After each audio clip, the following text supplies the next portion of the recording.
Yes, your title to someone who is a direct report there is an inherent power play, a power dynamic, as in you're my boss. I'm going to, if you tell me to do X, then I'm going to do it that way. I'm not going to think about my option, and that depends on the relationship and the dynamic between you. Okay.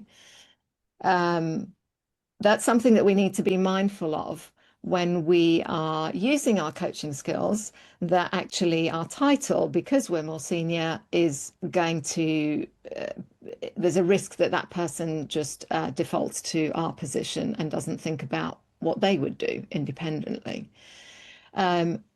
We're trying to get them to own the solution, so it's really important that we are mindful. Some people are very what's the word, responsive to titles. So seniority matters, and some it doesn't. But for most people, if you're more senior than me, I'm going to do as you tell me to do.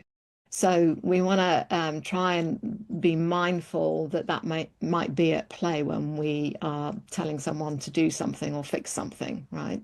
Versus getting them to come up with, well, what have you thought about doing? How would you approach it? What have you thought? What risks have you thought about that mitigating, and so on?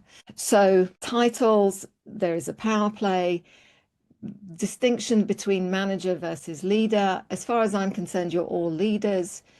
Managers it basically means that you have direct reports in my definition. Okay. And within organizations, it's a hierarchy. But as far as I'm concerned, for the purposes of what we're doing here, if you're a manager, it means that you have direct reports you're responsible for growing and whose performance you're responsible for. When we really get into the practice of coaching, hopefully it'll become clear that there is an ideal moment to share your knowledge and experience. But we have to sit on that for a little bit longer than feels comfortable for us. And this is one of the biggest challenges that you're going to come up against is, but I know what the answer is. Can I not just tell them so they can get on with it? Yes, you can. And in a crisis situation, I'd say that's absolutely the right thing to do, with the proviso that you try and loop back with them and say, right, I just need you to trust that this is how we need to do it.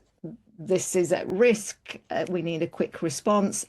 Let's come back later and chat about it and review what happened there and what we might do differently next time. So yes, you have to be really directive in those situations to manage a crisis.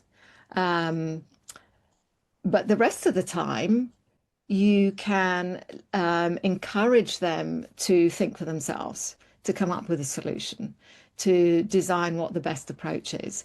And once you feel like they've exhausted everything that they know based on their experience, they may be inexperienced and they don't have the knowledge that you do. There comes a moment when it would be daft not to share your experience. In fact, you could say it frustrates the individual because clearly you're more experienced. Why aren't you telling me, right? So you want that. There will come that natural moment, and you'll feel it the more you practice it, where it's like, okay, that's great. You're pretty much, you've got 70% of the solution in hand, but I need you to consider this stakeholder. I need you to consider this thing. What are your thoughts about that? And then if they really don't have the solution just because they don't have the experience, then you can step in. You say, well, here's my position on this. I would, suggest that I would encourage you to go and have a look at or go and talk to so and so, or revisit the plans, or whatever it is that your direction is. And or just flatly say it always has to work this way if there's some very specific reasons like regulatory reasons, or those are the standards or quality or whatever that's required. Each is contextual, right? You're the best person to determine how to respond to that. What we're going to learn and play around with is how do you do that?